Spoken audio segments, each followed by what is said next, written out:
You're listening to The Jacob Valk Show. He's breaking down the latest and greatest in sports as only he can. Follow him on Twitter @RealJacobValk. Here he is, Jacob Valk.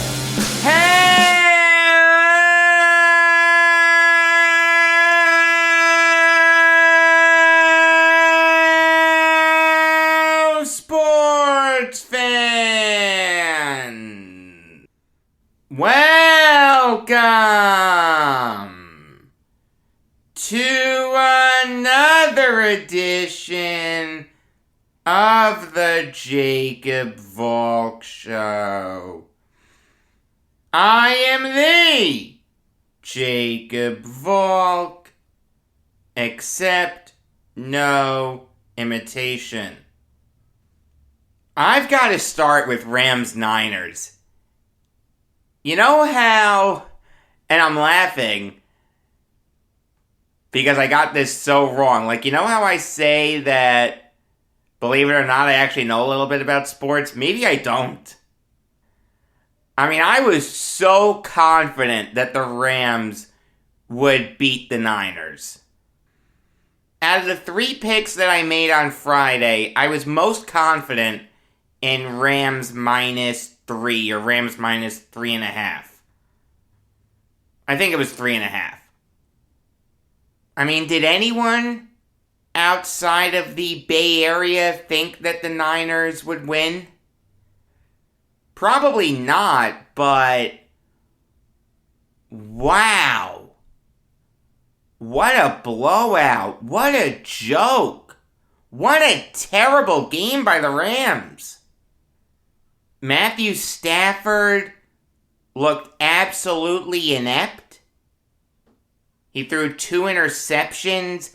Granted, one was a deep ball to Odell Beckham that was probably a miscommunication. I mean, Beckham hasn't had a lot of time to learn the playbook. Truthfully, I was surprised when I saw that he was going to play, but he is Odell Beckham. It's kind of tough to leave him out when he's healthy. But I guess the thing that surprised me most was how one-dimensional the Rams' offense was. I understand no Robert Woods, okay? Out for the year, part of the reason why they signed Beckham. And obviously Beckham wasn't fully familiar with the Rams' playbook. Okay, I get that. But this Rams offense can be boiled down to just one sentence. Get the ball to Cooper Kupp. I understand that Cooper Kupp, at this very moment, is the best wide receiver in the NFL. Alright, he's leading the league in catches, receiving yards, receiving touchdowns, and receiving yards per game. It's not debatable. At this very moment, Cooper Kupp is the best wide receiver in the NFL. And Kupp was great. 11 catches for 122 yards. The Rams' corners couldn't stop him to save their lives. I get that. But what was one of the things that I spoke about on Friday? The embarrassment of riches that the Rams had on offense. Even if I'm taking Beckham out of the equation, you have Van Jefferson, a good young wide receiver, Tyler Higbee, one of the better tight ends in the NFL, Darrell Henderson's a good running back, Sonny Michel's a good running back.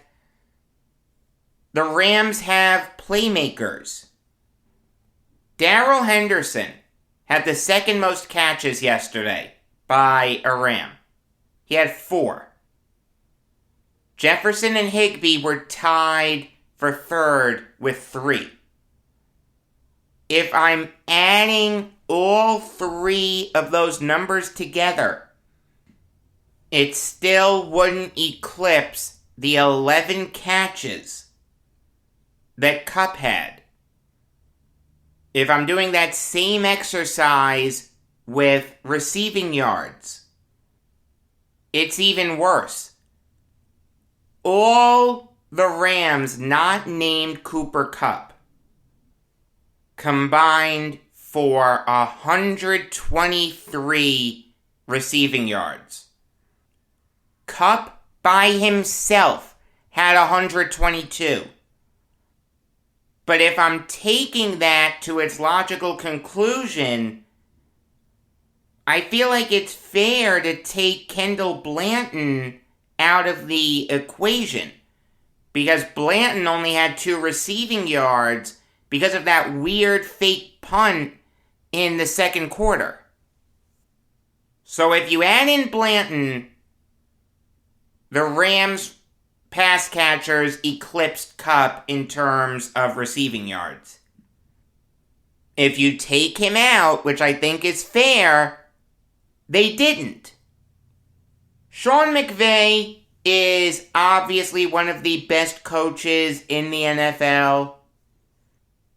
Offensive genius, play calling mastermind. We all know this. There's a reason that he does Campbell's commercials. But I don't understand why their offense was so one-dimensional yesterday. And it's not like they had a good running game either. I understand that the Rams fell behind early. They were down 14-0 after the first quarter. But that's no excuse for Henderson and Michel to combine for just 9 carries. Once your offense becomes that one-dimensional and that predictable, it becomes very easy to stop. I mean, not for nothing, but for this Rams team to only have 10 points is inexcusable. I understand that the Niners' defense is great, but the Rams have a great offense. Only 10 points? That's inexcusable. People thought this game would be a rout. It would be a blowout. They'd be able to go to bed early. They were right. They just thought it would be the Rams doing the blowing out. Give the Niners a ton of credit for taking advantage of the Rams' ineptitude on offense. I think that's the right word for it, ineptitude. I mean, their defense was really good. I liked what I saw from the safeties, Talanoa Hufanga and Jimmy Ward. I thought Azeez Al-Shaair was really good. Arden Key had some moments. Of course, Nick Bosa was great. Emmanuel Mosley was really good. Fred Warner was solid. Outstanding job by the Niners defense and their offense, too. They just played good old-fashioned control the football. Don't give the Rams a chance to score. You know how many drives the Niners had in the first half, excluding the drive where Garoppolo just took the knee? 2.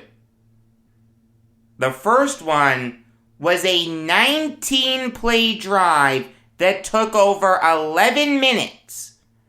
It started at their own 7 and resulted in a touchdown pass to George Kittle. The second drive started at the Niners' 9-yard line. It took just under 8 minutes. It resulted in a Deebo Samuel touchdown. The Niners did a great job of controlling the football, extending drives. They had the ball for over 39 minutes. That means that the Rams had it for just under 21 minutes. That's almost a 2-to-1 ratio in favor of the Niners. The Niners were 8 for 14 on third down. They had 20 first downs. The Niners' offense looked surgical. It was precise. It executed perfectly. Jimmy Garoppolo only had 4 incompletions. Elijah Mitchell had 27 carries for 91 yards. I mean, this offense was precise. It made smart decisions. Very good job by Kyle Shanahan. Great job of execution by the players. And how's this for a stat? This is the Niners' first win at Levi's Stadium since October 18th of last year. I mean, this was a good win for the Niners. Their playoff hopes are alive and well. They're a half game behind the Panthers for that third and final wildcard spot in the NFC. As for the Rams, this is a tough loss. It's really a game that they should have won. I mean, don't look now, but they've lost 2 straight. They have their bye week coming up. Then the week after, they travel to Lambeau to play the Packers. So it's possible that the Rams could be on a 3-game losing streak entering December. I mean, they're making the playoffs. There's no question about that, but I think they'd rather be a division winner than a wildcard team. Get home field advantage. This was a very interesting game. Alright, now I'll give you some NHL Valk talk. And just when it seemed like we were out of the woods with postponing games because of the coronavirus, the Ottawa Senators will be shut down for the next 3 games. That means that their games against the Devils, Predators, and Rangers will be postponed. This isn't like the NFL, where these games would count as losses. The NHL is just gonna push the games back. Their training facilities have also been shut down. It is a tough time right now in Canada's capital. They had basically half their roster in the COVID protocol. One of their assistant coaches, Jack Capuano, the 3rd best coach in Islanders history, is also in the protocol. I mean, this opens up a big can of worms. For starters, are the protocols working? Because the NHL has had a lot of players test positive for COVID.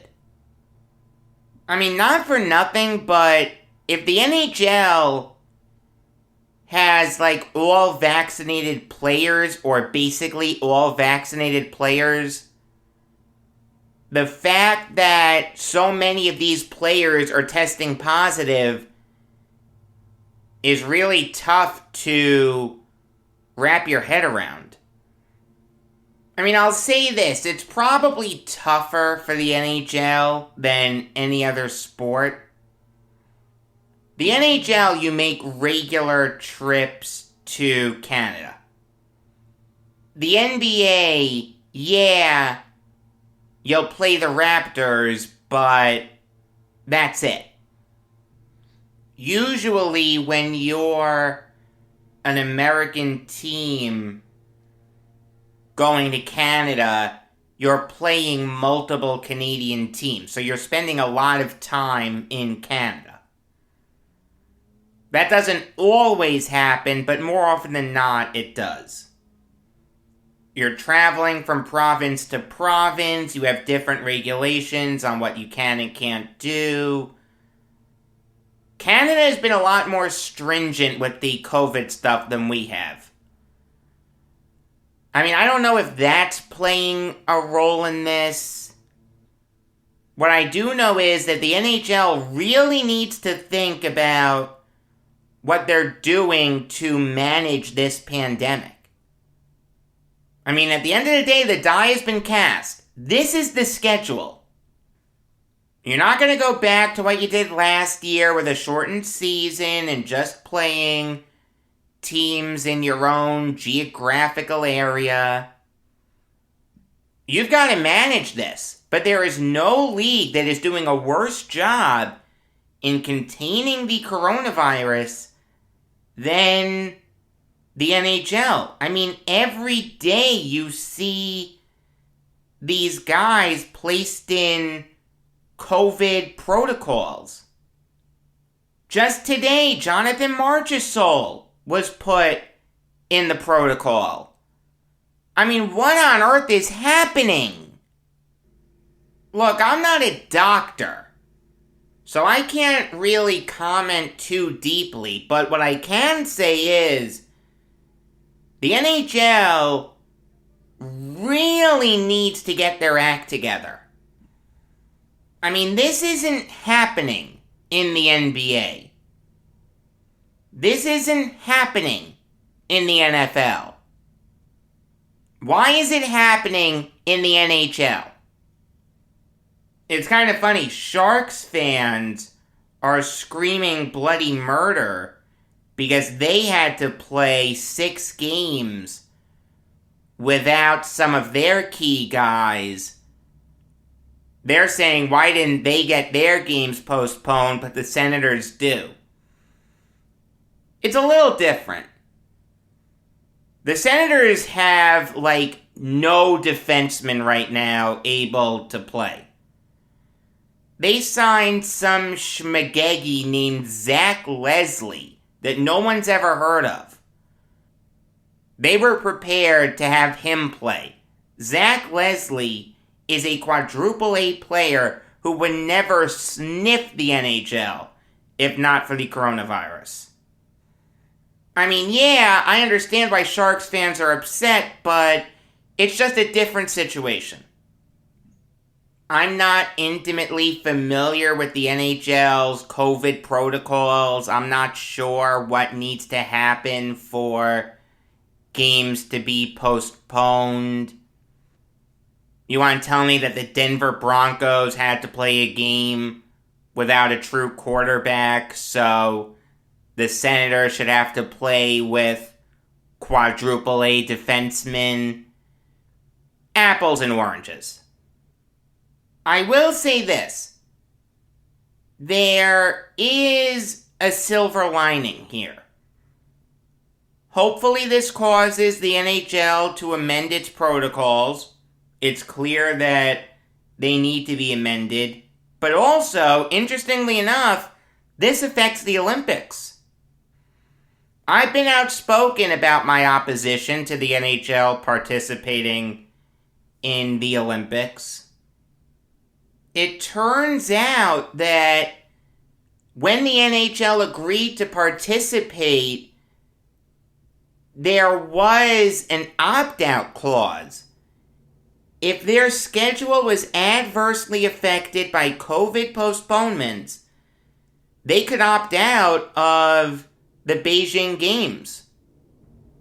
It's probably going to take more than 3 postponed games for Bettman to withdraw from the Olympics, but hey,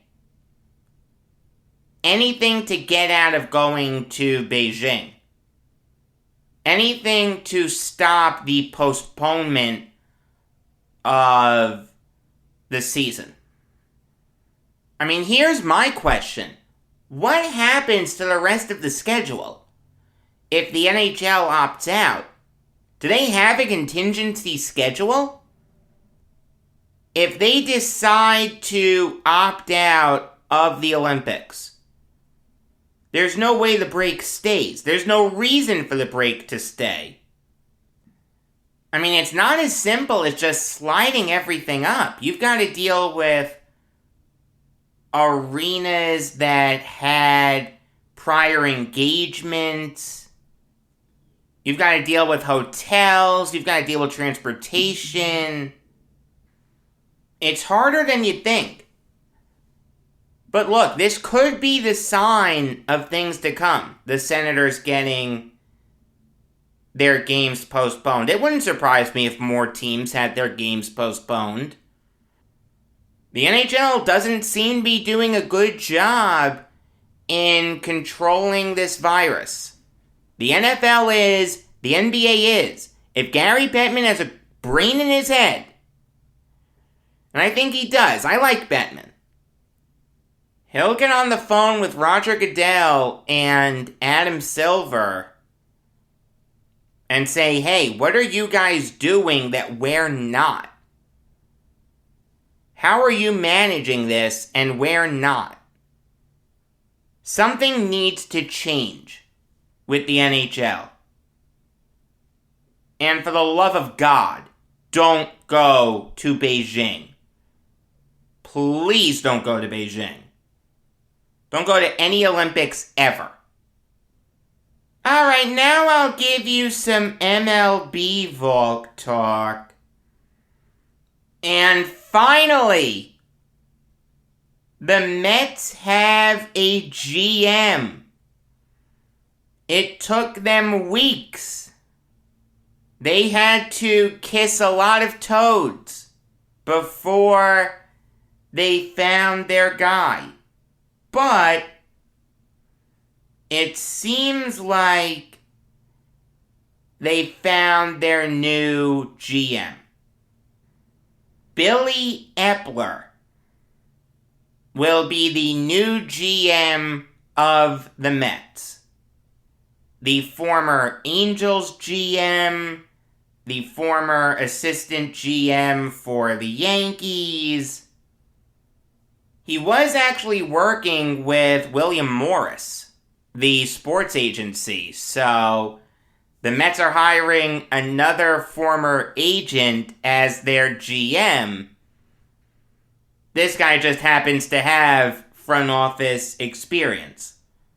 And a ton of front office experience at that. Epler was with the Yankees for a decade and was very, very highly respected. I mean, I remember there were talks of promoting Brian Cashman to president of baseball operations and making Epler the GM so you could keep him in the organization. Obviously, that didn't happen. Epler bolted to the Angels. Look, he has a good reputation. It's not like the Mets hired some schmagegi that no one's ever heard of. Like, if they had hired Adam Cromie, the former Nationals assistant GM, who's currently working in a law firm somewhere, that would have been a little tougher to justify. The thing is, though, this is still a bad hire. You want to tell me the Mets salvaged it by hiring a professional? That's fine, but that doesn't mean that he was good at his job. Like, I'm not even going to go the route of he wasn't the Mets' first choice. He wasn't even their fifth choice. He was probably the 10th guy on the list. That's unfair to Epler, okay? I'm not going to go that route. That's the easy thing to do. I'm not going to say that. What I will say is, Billy Epler did not do a good job with the Angels.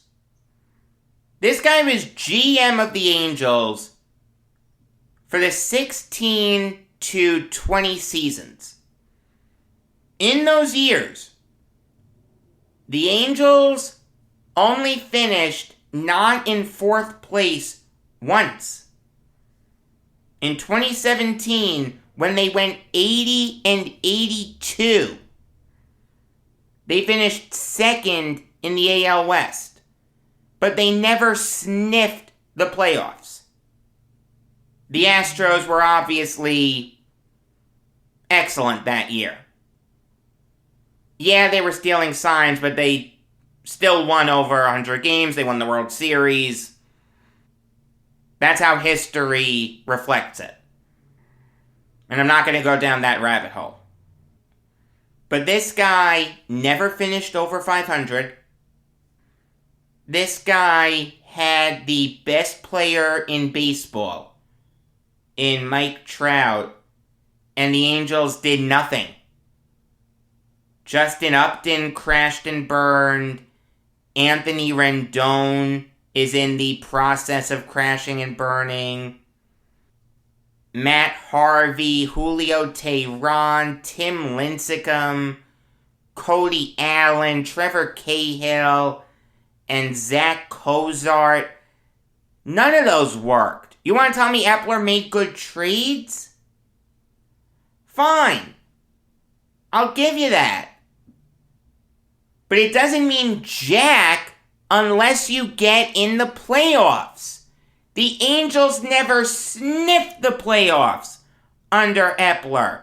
There's a part of me that would have rather had Cromie. I know that Epler's not a good GM. I don't know if Cromie would be a bad GM. The devil you don't know is better than the devil you know, because that devil you don't know may not be a devil. He could be an angel. It's very hard for me to say anything positive about this. You want to tell me that he's a smart guy, he's well respected? Yeah, he seems to have a solid reputation. I don't know why. He didn't do a good job with the Angels. Like, that's the thing. Maybe he has a good reputation. Maybe people like him. Maybe he has a good head on his shoulders. That doesn't mean he's going to be a good GM.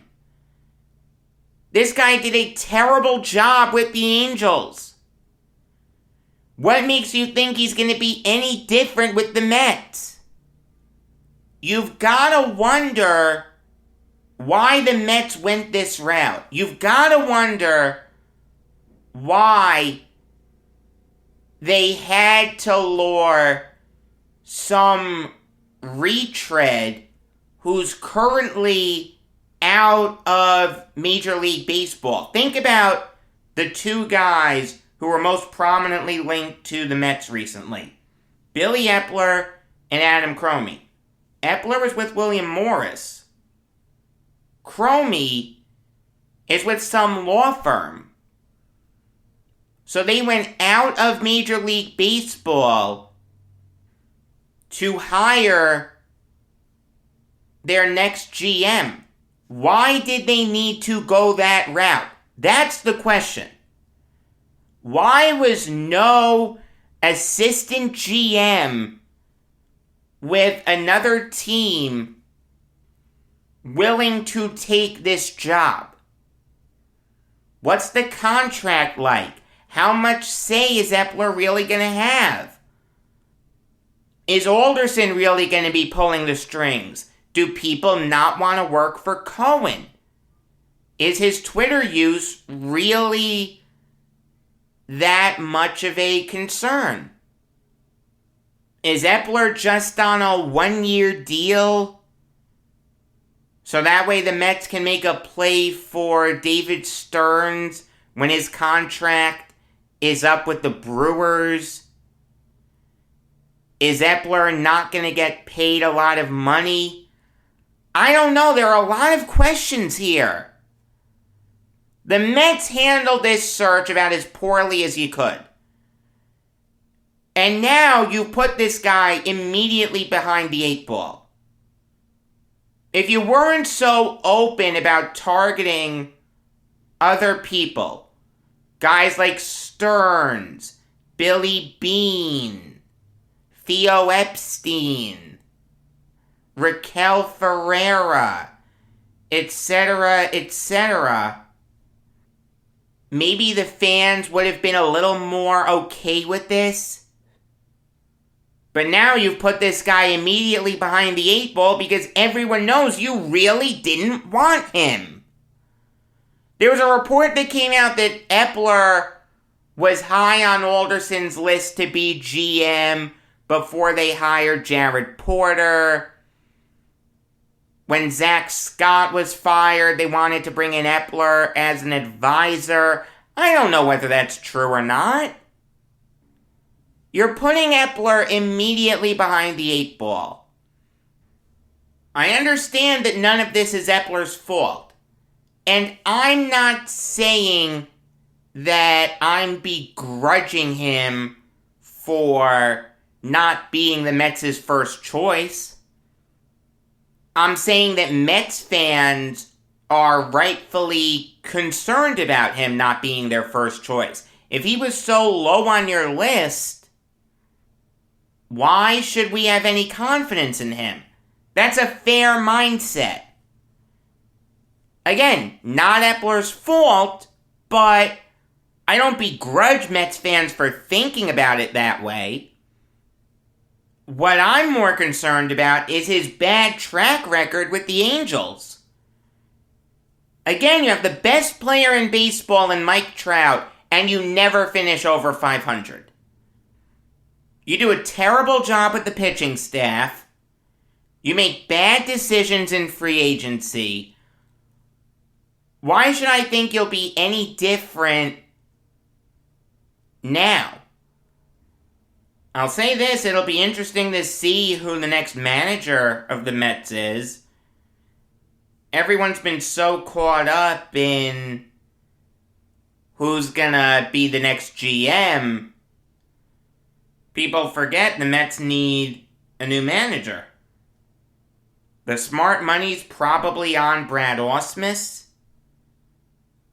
Epler hired him to manage the Angels once upon a time. It's possible that he goes the Mike Schilt route. That's who I would go after. Maybe John Farrell. Maybe Paul Molitor. Maybe Mark Kotsay. I don't know, but Epler really needs to hit the ground running. Because we're already seeing players sign with teams. If you're the Mets, you don't want to be left in the lurch because you took so long to hire a new GM.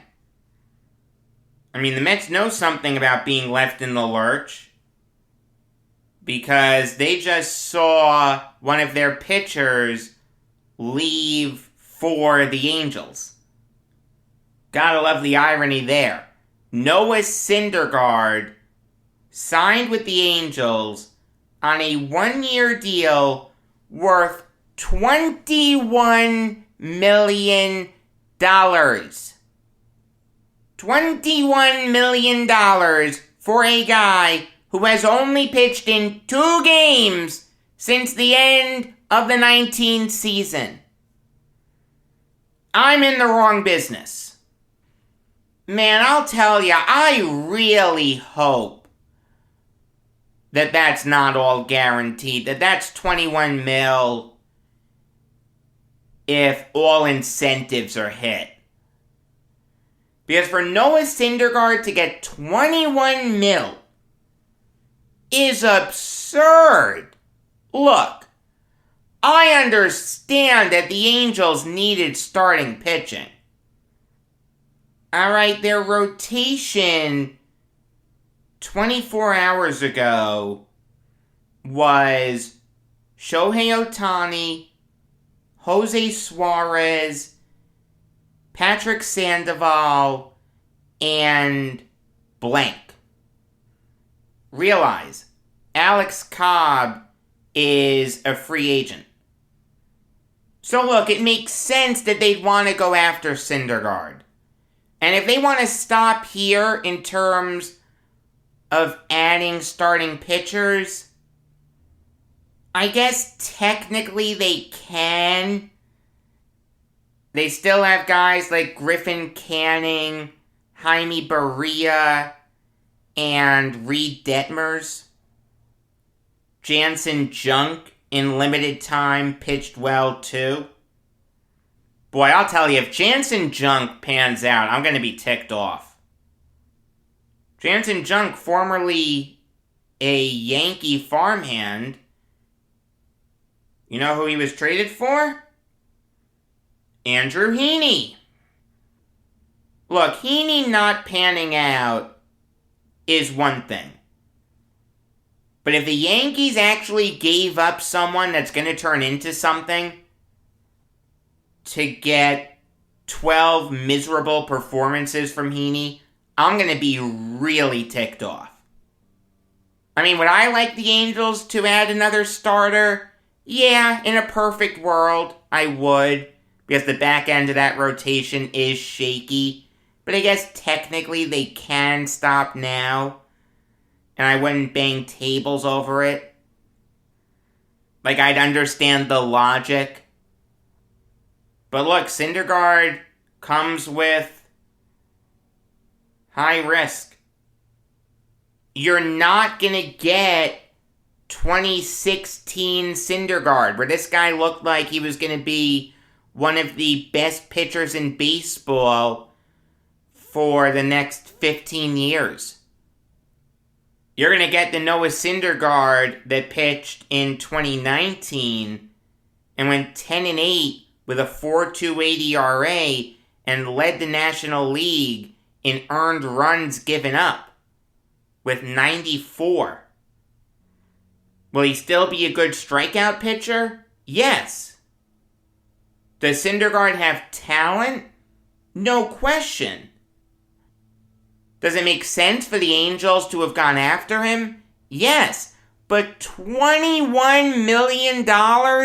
If that is all guaranteed, that is a terrible move.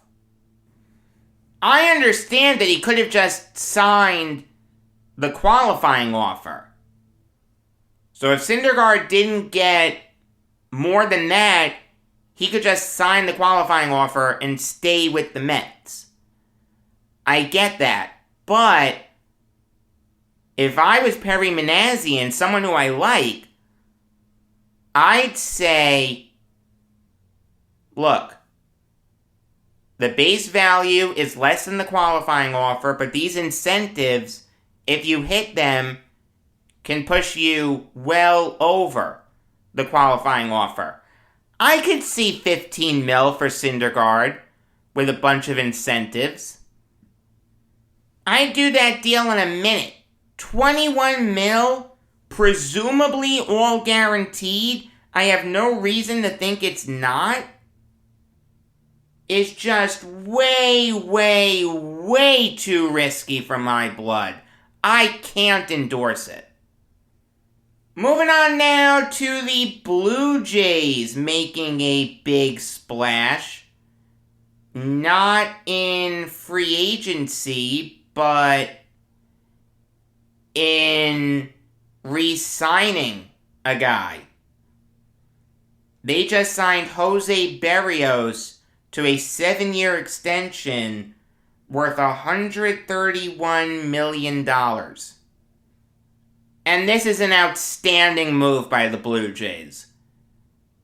The big risk that they took in trading for Berrios was that he'd walk after this coming season. He was under team control for just this coming season, and then he was set to hit free agency. And if you'll recall, the Blue Jays gave up a ton to get him. a consensus top 100 prospect in Simeon Woods Richardson, and a consensus top 22 prospect in Austin Martin. You don't want to give those guys up for just 1.5 years of Jose Berrios. 7.5 years of Jose Berrios? Yes, please. I mean, Berrios was great with the Blue Jays. Went 5-4 with a 3.58 ERA. Overall, he went 12-9 with a 3.52 ERA. This guy is one of the better or best pitchers in baseball. I hate that I'm going to have to face this guy maybe 4 times a year for the next 7 years.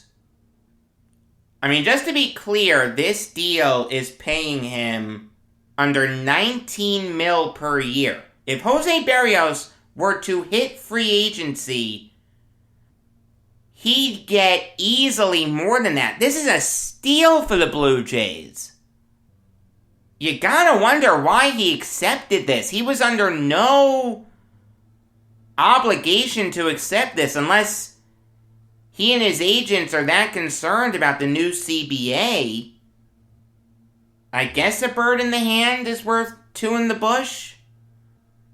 But this is an outstanding deal for the Blue Jays. It's impossible to say anything bad about it. They're going to be really good for a really, really long time. I mean, this kills me to say, but they could overtake the Yankees. I am very pessimistic about the Yankees. Not because they haven't done anything yet, okay? I understand that it's November 16th. They have plenty of time. It's just, with Cashman staying and Boone staying, I'm just finding it hard to find anything to be optimistic about right now. If they sign a guy like Correa or Scherzer or Castellanos, or they make a trade for a guy like Matt Olson or Brian Reynolds, okay, that'll change my tune. But as of right now, I'm really pessimistic. That can change, but as of right now, I'm pessimistic.